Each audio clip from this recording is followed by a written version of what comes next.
Welcome to the latest episode of our podcast series for financial advisors.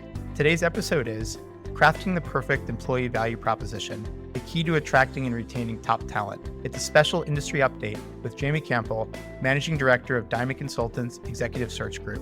I'm Louis Diamond, and this is the Diamond Podcast for Financial Advisors.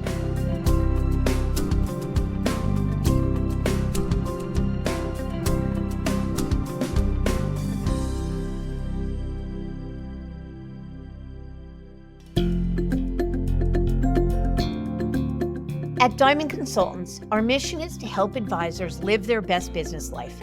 We want every elite advisor to find exactly the right place for their business and their clients to thrive, whether it's at a wirehouse, a regional, boutique, or independent firm.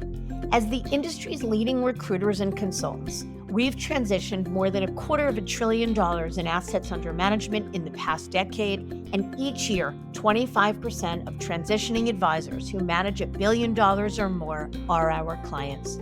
If you'd like to talk, please feel free to give us a call at 908-879-1002. Are you a financial advisor who's curious about whether you're in the best place to serve clients, or if there might be a better way to optimize your business for the future? Should I Stay or Should I Go is a new book that serves as a self-guided journey, walking you through the key steps that Diamond Consultants takes with our advisor clients, whether considering change or not. Visit diamond-consultants.com/thebook to learn more. It should come as no surprise that competition for top talent has become tougher than ever. That means firms need to be on their game when it comes to attracting, hiring, and retaining key team members. So where do you start?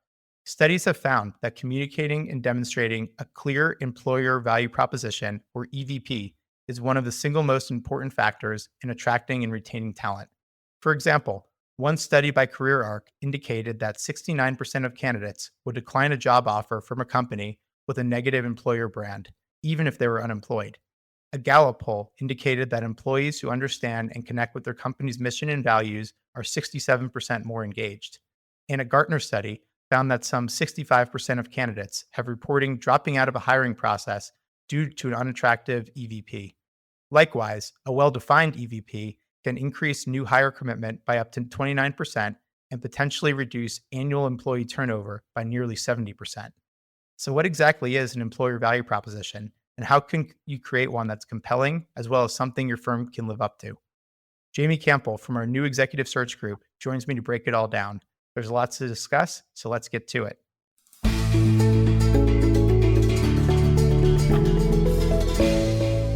Jamie, thank you so much for joining us today and making your podcast debut experience. Thanks a lot, Louis. I appreciate it. Happy to be here. So real quick, just for our audience, a really exciting update on the Diamond Consultant side is we now are fully in the market as a retained executive search partner for RIAs, independent firms, and wealth managers alike. I won't bore you with the details. You can go on our website for that. But the real reason that we decided to do this was we've seen a massive gap in the industry where firms of all shapes and sizes are looking to scale up, to add capacity, and really take their firm to the next level. But talent is oftentimes a gap in getting there.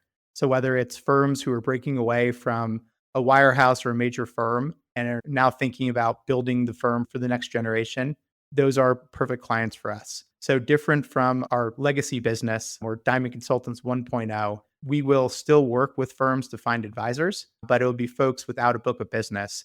And we'll work really in any capacity to fill talent within a firm, whether it's C-suite, investment professionals, more family office professionals, director of operations type roles, really any sort of talent need. So we're really excited to launch this and to have Jamie on board with us. And enough about us. Let's get into something engaging and educational that our audience can take away and make their firms and their teams better.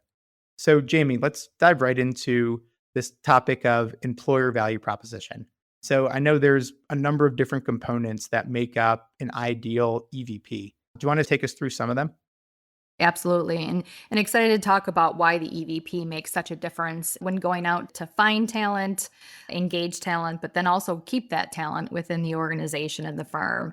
And so it's made up of a number of different areas, which I know we can discuss, but it basically covers a variety of different areas to include brand, your organizational reputation within the marketplace, the basics of compensation and benefits, which many firms can get very unique, I think, through uniquely. Work life balance, very, very meaningful to a number of individuals, and even more so as the new generations launch their careers and move into the workforce. Employee recognition and rewards. How do you identify and reward employees for all of the efforts that they put forth, and recognize those publicly and celebrate them? Career development opportunities. This is a huge one in my opinion. As firms bring in new talent to the firm, is there a place for them to grow and develop within the firm and the organization? Very, very important. Work culture and environment, going back to the impact of brand, but how does it feel going to work every day? The people that you're working with, does it make you excited? Does it make you feel safe? And the safe piece goes to the last one, job stability and security. Do they feel this is somewhere that they can grow, develop, and feel safe, that they can be there for the long term? Yeah, I think that's very well said. And just a couple of reactions to it. I think the work life balance component is even more important today than ever before with the shift and then the shift back from remote to hybrid remote work and many offices mandating a full return to office. So if your firm is one that allows or highlights remote work or flexibility with working from home, it could definitely be a difference maker. And especially as the industry is overwhelmingly male, we found through our work that oftentimes it's females that value and covet a more flexible work arrangement. So if your firm is eager, as you should be, to hire top performing females, that could be a differentiator versus other firms in the market. One other question I'll have for you, Jamie, is you went through the 8 or so components of an EVP, but how important do you think is, we'll call it like the overall value proposition of a firm? So, not the employee facing one, but more so how a firm goes to market to attract new clients and stand out versus their competition. Do you think employees or prospective employees care about that? Oh, absolutely. Especially in today's world of technology, it's easy to find information. It's easy to look on various websites like a Glassdoor to see what a company's reputation is before you even start considering to work there or partner with them from a work perspective or a client perspective. I think that it's more invaluable than ever. There's so much information out there that people can discover. And the more a firm and organization can get ahead of it and put together a great EVP and market it out to let everyone know how unique they are and how special they are, makes all the difference in the world. Yep. I'd say a trap that I've seen some really good firms fall into is they equate their EVP with just their value proposition when they're pitching clients. And while I think there's elements of the value proposition that's leading to new clients hiring your firm, it's not necessarily the areas in which employees or prospective talent is really going to latch onto. So I think the best EVPs weave in both the client facing value proposition, what makes this firm so different and better than everyone else, but then going into the areas that you said. So you don't need to fully recreate the wheel, but I think it's tweaking some of the messaging depending upon the audience that you're engaging with. Absolutely. And I think it's firms realizing that both are so absolutely important. The firm can't continue to go forward and grow without the people and the team. Yet I think the employer value proposition tends to take a back seat as everyone's continuing to push forward to get more assets under management, continuing to grow the firm. And yet I think the EVP is such a crucial piece so that they can get the team in place to continue to bring on those additional clients, the additional assets, and continuing to, deliver just the best client service they can. No doubt about it. So let me ask you a question here. Why do you think it's so essential to attract top talent? It seems like a softball question, or it's like, thank you, Captain Obvious, but we'd love to hear your take on why you think it's essential for firms of any kind to attract top tier individuals. Yeah, absolutely. Great question, Lewis. Going back to my comment about Glassdoor, they also do a lot of surveys. And I recently read 70% of job seekers would consider a company's reputation before even applying for a job. 70%. Like, that's a substantial number of job seekers. And let's face it, people talk, people watch, people investigate, people notice. And the top talent that your firm wants, they want to work for the best companies. They want to work for the best and the brightest. And it's so important for firms to take a moment, pause, and create that great value proposition. I've got a story to share with you, Lewis. During my career, I've watched a number of people join new firms, make career choices, shifts, and ultimately a thought comes to mind of a former coworker of mine that called me one day and was so excited about this amazing opportunity that was presented to them. And it was like the premier firm and exactly in their wheelhouse. And over a number of months, they were having these conversations with this firm. And ultimately, during those months, they watched a number of individuals exit the firm. And it made them pause and wonder what could potentially be going on within that organization or that firm that would cause a significant number of people to leave. And it caused so much pause that they quit having the conversations and they didn't pursue that opportunity. And part of the reason ultimately I found out that the individuals were leaving was due to work culture and environment. And some individuals that they had hired in had really tainted the organization. And unfortunately, it wasn't the same place it was maybe 6 months or a year ago. So ultimately, making sure that a firm identifies all of those different areas and works hard to keep their EVP in place once they put it in place is really crucial to continuing to find talent and hire talent, but also continue to retain them. Yeah, I think that's spot on. And I think something else I take from this is like the key word in the question was, how do you attract top talent?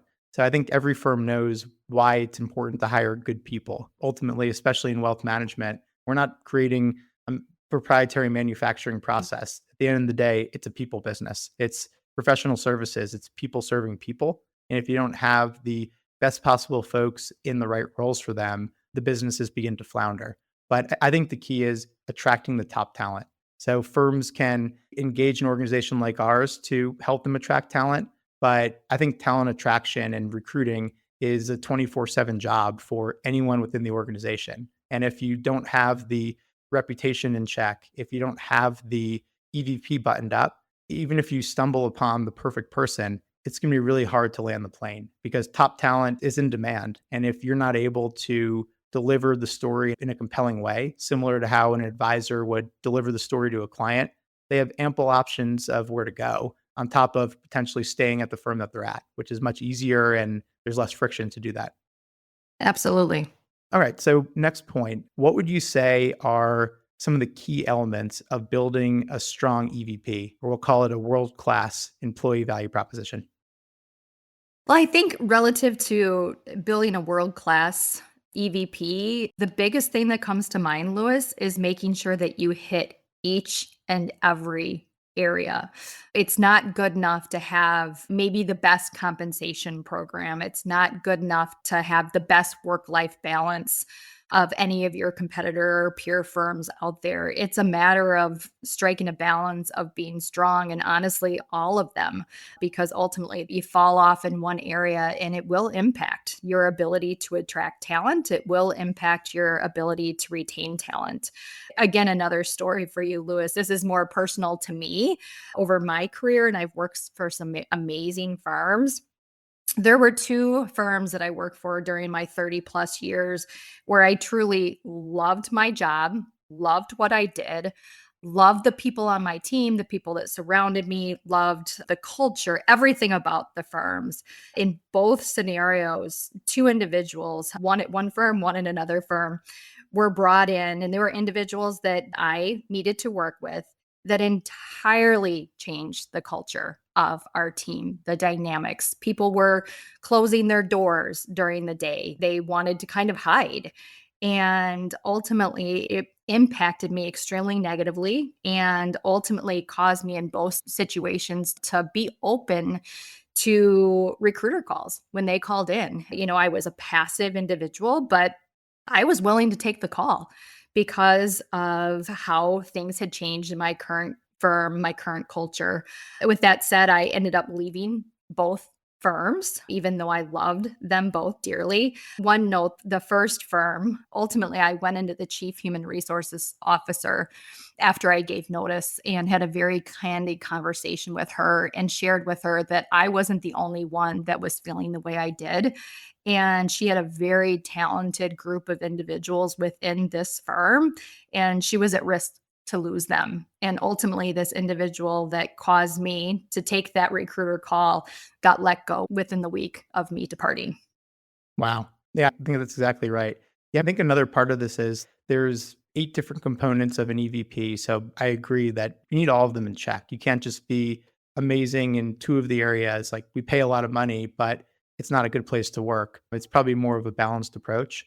But I think it's also thinking about what's going to make your firm truly different from other firms that are in the market, especially thinking of RIAs. A lot of RIAs say similar things when they're approaching a potential client or approaching an employee. We have a great culture. We have great technology. We hire great people. We all care about each other. All of that sounds great. Who wouldn't want that? But it's really hard to demonstrate that before someone is actually an employee. So if there's tangible examples of what makes your firm so great or what makes your culture what it is, those are probably the things to share because people respond to stories and tangible examples and ultimately seeing themselves in your firm. That's the best way to do it. But something I'm thinking about too is like there's some incredible firms that we've had the privilege of working with who from an advisor side or as an M&A acquirer, they're excellent. They roll out the red carpet, they make it easy to do business. They really think about the advisor facing value proposition, but they disregard the employee side. And like I said earlier, these firms are all built on good employees. So I'm thinking of a firm that will remain nameless, one of the top firms in the industry. They started to lose a lot of their key individuals that were the called the all-star subject matter experts, whether it was in tax or the family office group or on the investment side. And while you lose one person, you can chalk it up to, oh, they got a good offer or their life changed or they're not the right fit. But when advisors started to see that some of these key individuals began to leave, it made them take notice and it made the advisors much more vulnerable to that dreaded recruiter call. I think with this firm in particular, what had changed was they had taken on a private equity sponsor and it was a great idea. It was going to do wonders for the business. But once they started to focus more on how do we grow at all costs? How do we bring in more assets? How do we acquire more businesses? The special part of the culture began to drift. And it's a natural thing as firms get bigger. It is really hard to keep that culture, to keep that family like feel. But in this case, that was the reason these talented individuals stayed. So I think it's a good example of great firm, great value prop for clients, great value prop to attract M&A targets, to attract advisors with large businesses. But the foundation of the firm began to crumble because it felt different now to work at the firm.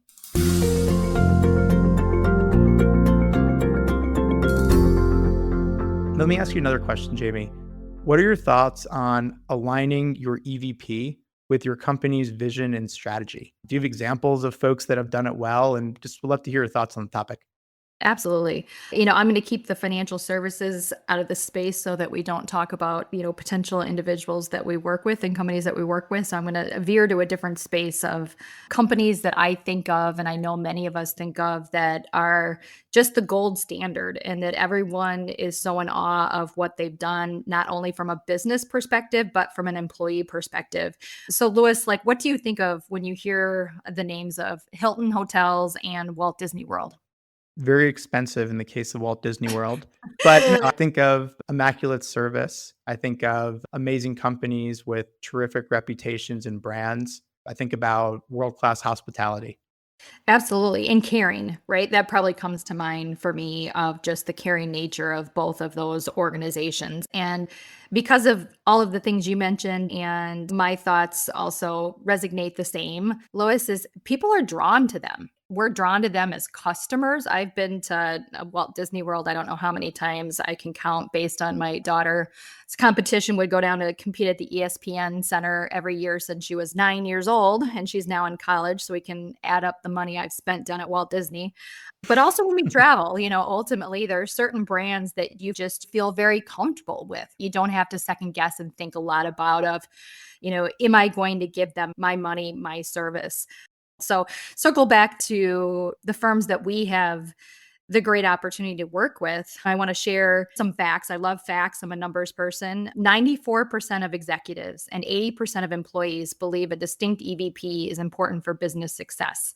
Yet, 60% of organizations are struggling to define or communicate their EVP effectively. You wonder why that is. Ultimately, not having the resources to create and the knowledge to create what that EVP is it not taking the time? Our client base is so busy continuing to grow their business, continuing to service their clients. Is it taking the time to really figure out what that looks like? Is it not utilizing the right avenues to communicate it? Maybe they've developed and embraced this amazing EVP, yet they haven't figured out, how do we share it? How do we communicate it out to the world? It really has to do with the people side of it, right? It has to do with attracting and retaining talent. But ultimately, it's so much more than that. It impacts the firm's brand, it impacts their identity out in the marketplace, it impacts sales ultimately.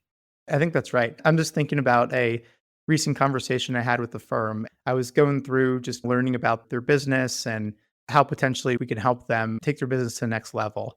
And what really stuck with me was they went through all these great services. I didn't remember any of that stuff when we hung up. I took notes, so it's not lost, but it didn't stick in my mind. What stuck in my mind was they said that what makes them different is we're a company whose mission is to help people live their best possible life. And because of that, we have to help our employees live their best possible life.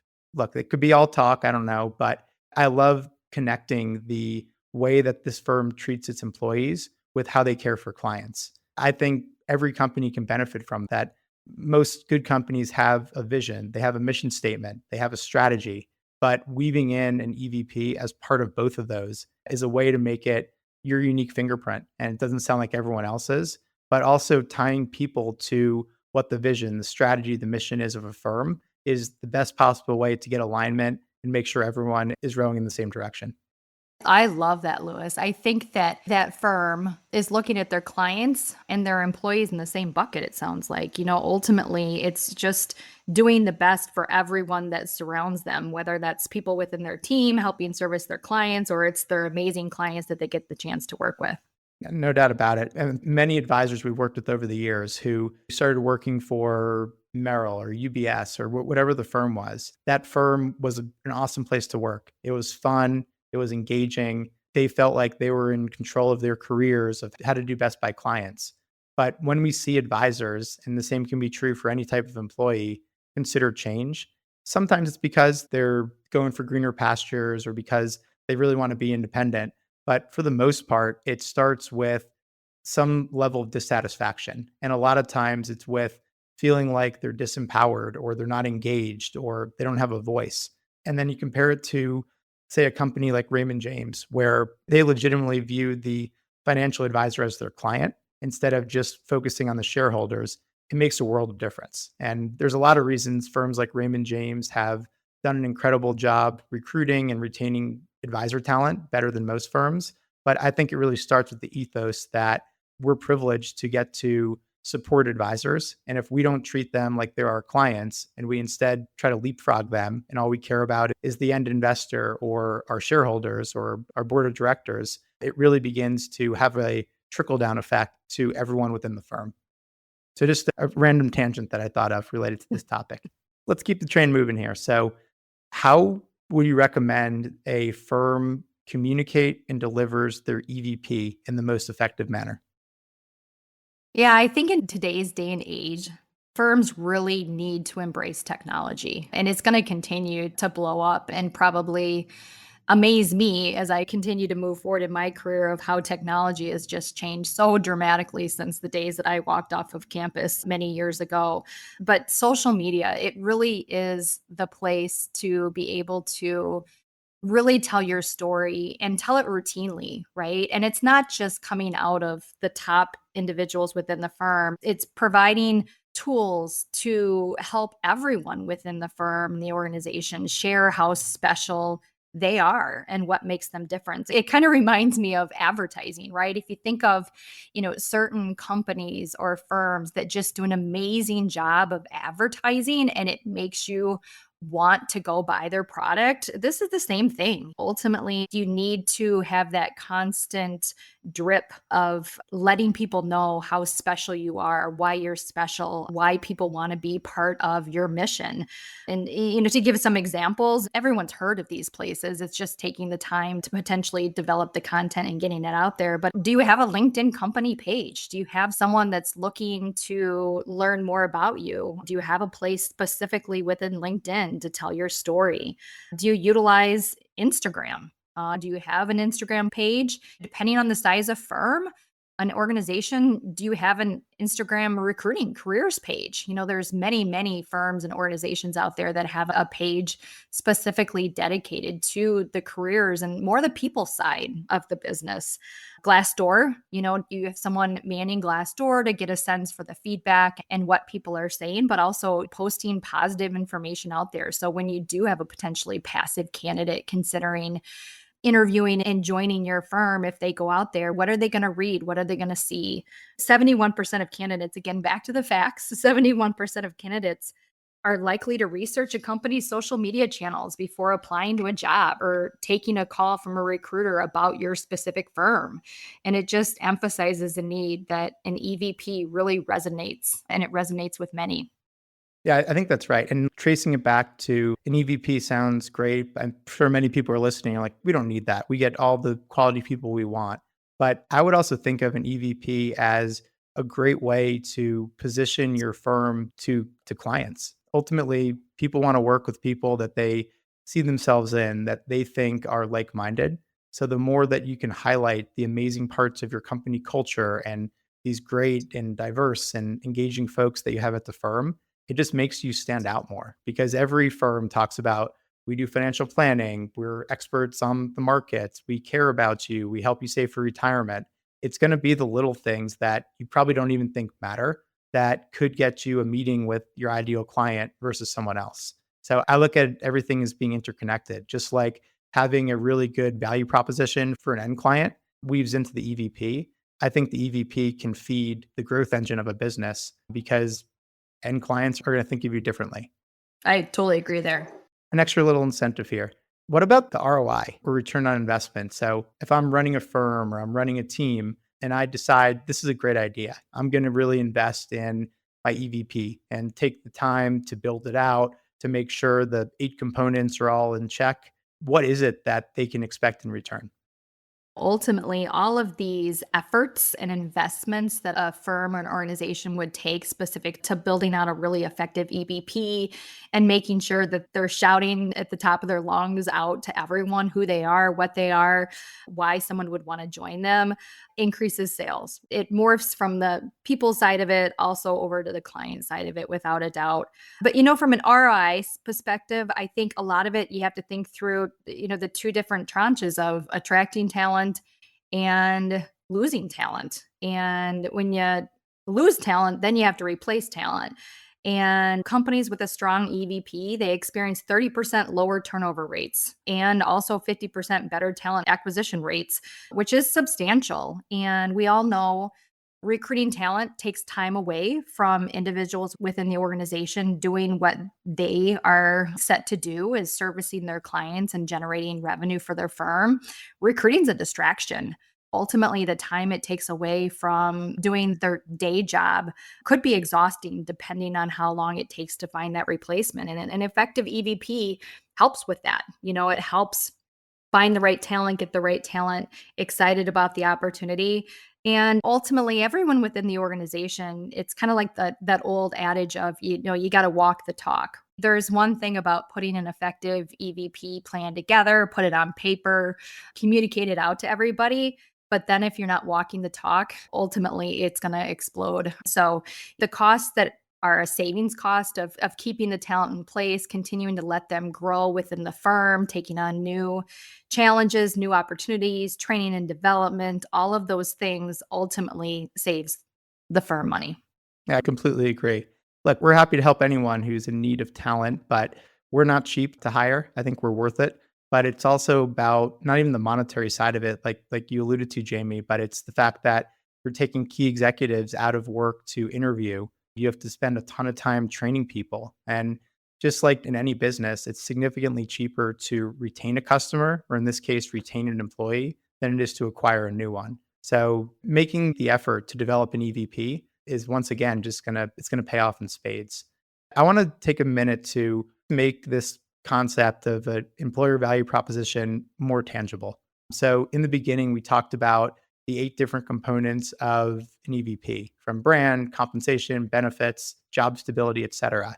Maybe let's just take a minute and let's talk through what would a compelling EVP sound like. And we don't have to use a real one. Let's just wing it here. So let's go one by one. We'll start with brand. So brand, reputation, purpose, and mission. What would be, in your view, an example of this component of an EVP that would sound compelling? A firm that ultimately everyone's on the same train, right? Ultimately, everyone's in the same direction of moving forward. Everyone understands the goals. Everyone's together working collaboratively to help prop everyone up. I'm always telling my kids since the day they were young and could understand is surround yourself with people that have the skill set that you don't. Don't be intimidated by individuals that might be smarter, faster, brighter. There will always be people like that out there. But be comfortable within a team where you've got individuals that you need to rely on and a brand out there that promotes the teamwork environment and promotes that, the top individual, the founder, the lead partner, the CEO is just as important within the organization as that junior advisor that's just come on that might be the next gen advisor who hopefully is positioned to continue to keep the firm into existence as the more senior advisors step aside to let them move on. And so I think a firm with a brand that really incorporates that whole team concept of we're one unit moving forward in one direction really resonates with individuals. Yeah, I couldn't agree more. I'll go on compensation. So obviously, if people are in the workforce because they're trying to make a living and support their family, so no surprise that compensation is one of the 8 levers of the EVP. So I think it goes without saying that benchmarking compensation versus the competition, whether it's using the custodians benchmarking surveys, which are excellent, or speaking to friends or peers, speaking to folks like us, it's just understanding how your compensation for your current team, but also if you're going out to hire, how can we structure compensation in a way that's at market or above market to attract the right people? So when I think of compensation, it could be base salary, which is fairly self-explanatory.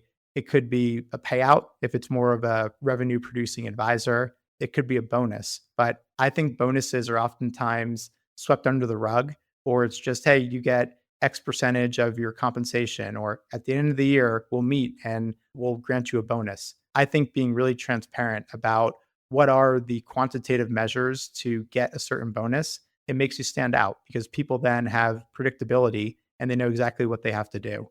But I think also tied to compensation, which is especially relevant for independent firms, is equity. So firms that have a culture of sharing equity, it's not just one individual that owns everything, or it's the founder and the private equity sponsor, but it's a culture where either every advisor or every employee within the firm is an equity owner or has the opportunity to be an equity owner is a differentiator. It helps firms row in the same direction. And I think it signals to potential talent that we want you to share in our success and everyone's going to be invested in a similar way to make this the best possible and most valuable company. So compensation, it's much more than just who's going to pay the most. It's being thoughtful about the different components and getting really smart on how your competitors that you respect are doing it. I can't agree with you more. When you went to compensation, the two things that came to mind are transparency. I think that's one area that a lot of firms and companies struggle with. And everyone is seeking that clarification of how do I add value yet get rewarded for my efforts. But then to that equity piece, I think the equity piece is invaluable. And if there are firms that are capable of giving pieces, it doesn't have to necessarily be significant for those lower levels, but just making them feel part of the team and it's feeling valued, that their efforts are really making a difference within the firm. Yep. How about benefits? I think it's table stakes that a firm provides medical insurance or a contribution for medical. But what are the other benefits? Let's even say like some unique benefits or fringe benefits that folks can potentially highlight or add to the repertoire. Yeah, benefits, gosh, it can incorporate so many different things. And I think it's going to continue to evolve as we continue to move forward just as individuals and as we continue to look at things differently. But it's as creative as a firm wants to get on what type of benefits they want to offer from a standpoint of PTO and holidays along with maybe there's time given for philanthropy efforts, whether that's individual philanthropy that an individual's interested in, or maybe it's a firm wide effort of, this is going to be the day. And we are going to, as a firm, go out and give back to our community or our communities, depending if they're in a variety of geographies. Security from a standpoint of something, happens from a standpoint of needing disability, whether that's short term or long term disability, the family. Ultimately, there are so many firms that are putting in place a variety of different benefits, whether that is infertility treatments or whether that is paternity benefits to allow an individual to be home with their newborn for a short period or a longer period of time, depending on what that benefit looks like, to bond and to give support to their significant other. So there's a lot of different things that I think resonate within the benefits arena, and it's kind of sky's the limit of what a firm wants to do. But I definitely think when you get unique, the potential employees or current employees really do truly appreciate it and appreciate the firm making the investment in them. Yep, I completely agree. It also is using benefits as a way to strategically get the individuals that you want.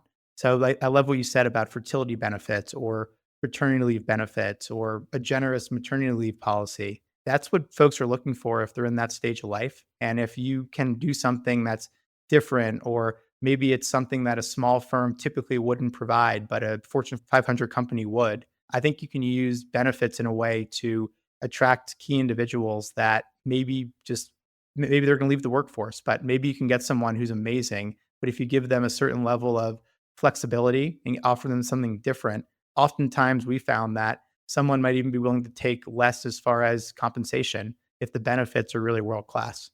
What about work life balance? I think another one that's fairly self explanatory, but would be one or two things that would be part of this component.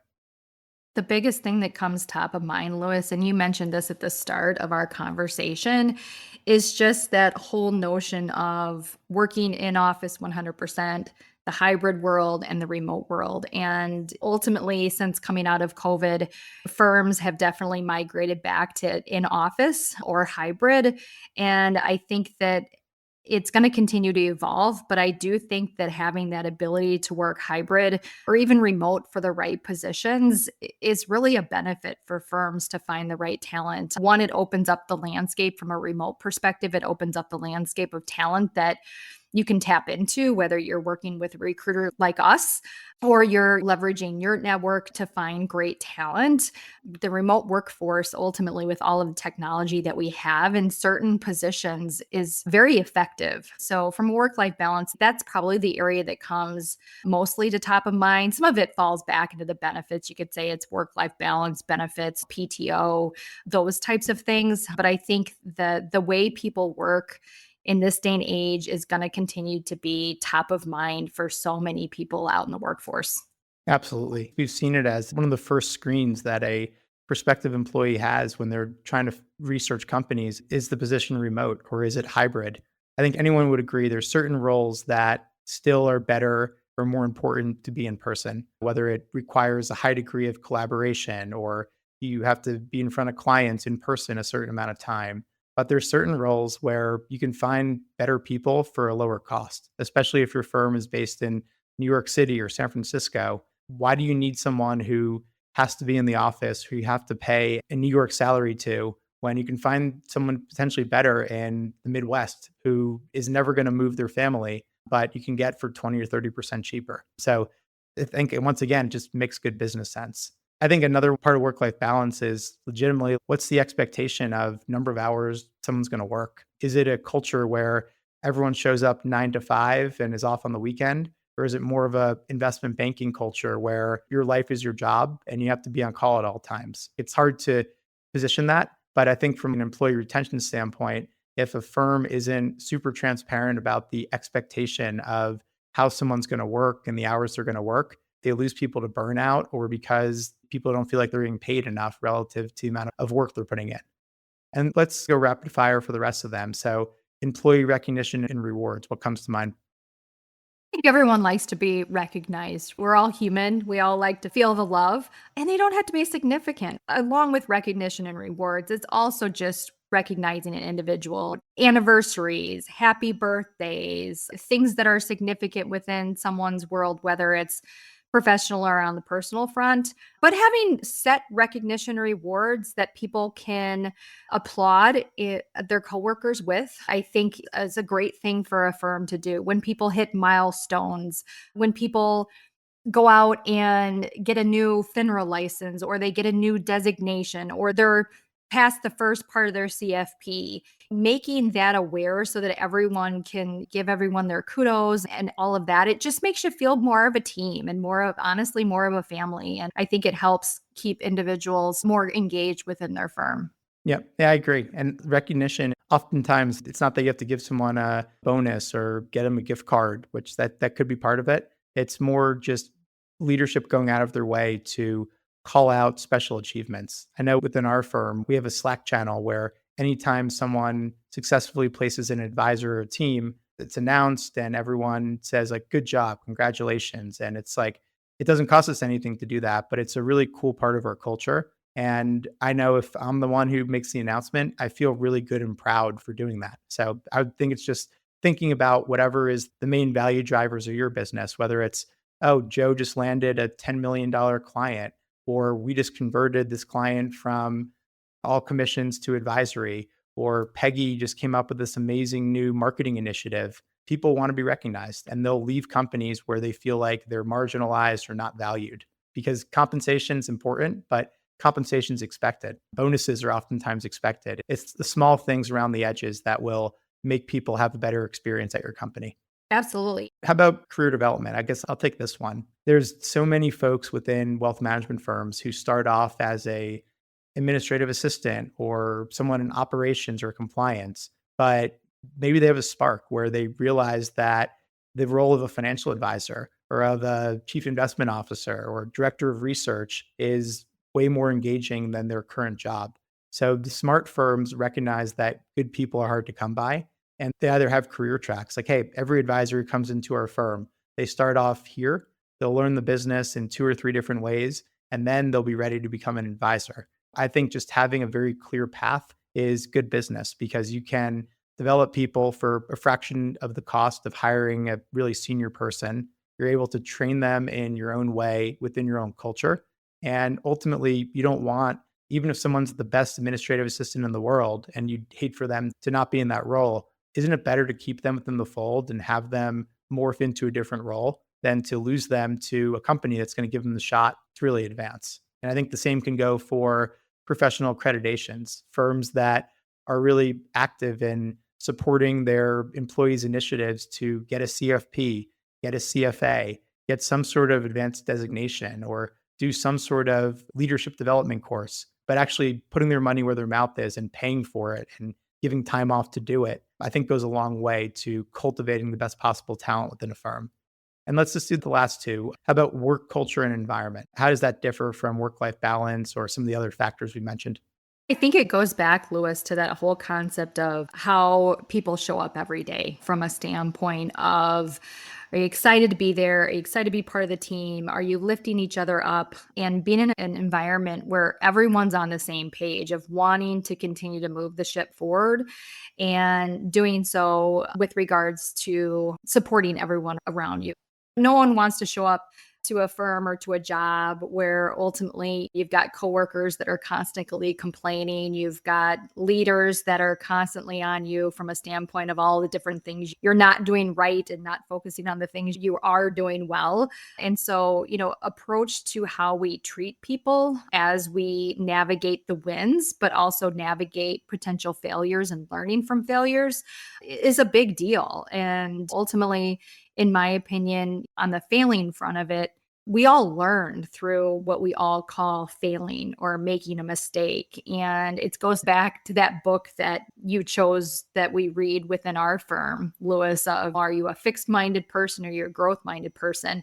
Being a work culture environment of growth mindedness, of we're all at times nervous about taking on a new challenge. We're all sometimes scared to make a mistake, but embracing that mentality of as we make errors, we continue to grow stronger, we continue to grow smarter, and we're going to continue to have more and more success.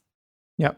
And then how about job stability and security? Is this simple as like there's not constant layoffs or it's a up and out type culture? What are some of the other elements to incorporate into an EVP?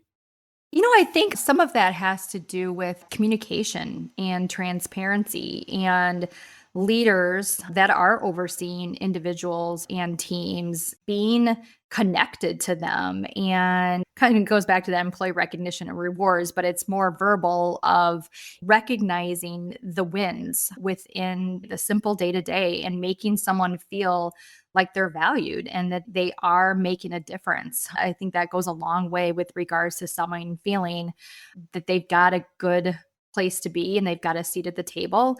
And on the job stability standpoint, 100%, if you see a number of people leaving, whether that's voluntary or whether that's layoffs, that makes people nervous. So I think the biggest thing for my standpoint or my vantage point is being transparent. I've come across a number of firm and companies over my career that when things happen, they try and spin it.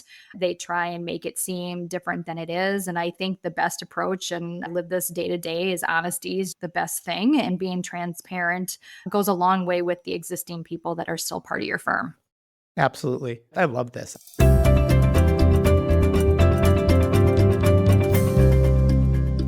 I learned a lot just talking with you, Jamie. One of my big takeaways from this is an EVP, of course, it impacts talent, but it can also be a conduit for growth and improving your bottom line. So even if your firm isn't looking to aggressively add new talent, having the EVP in check will only help the business in the future. And I think taking time to enhance an EVP, building out the strategy, making sure all the components are sound is a great activity for any leadership team.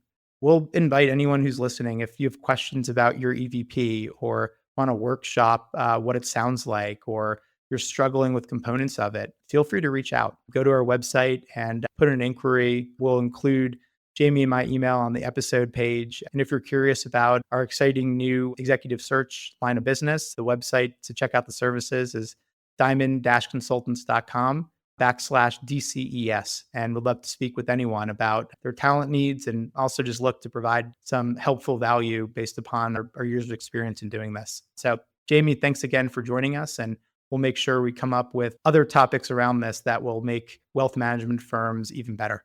Absolutely. Thanks again, Lewis.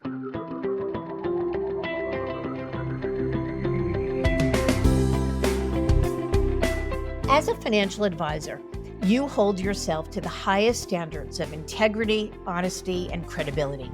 You are successful because you take your professional responsibilities seriously and are dedicated to your clients. But are you living your best business life? Are your goals aligned with your firm's, or could a better option exist? Should I Stay or Should I Go is a book written with you in mind. It's a self-guided journey that walks you through the key steps that we take with our advisor clients. This strategic thought process and roadmap to professional self-discovery is designed to help you ask the right questions and think critically and objectively whether you're considering change or not. Learn how to get your copy at diamond-consultants.com/thebook.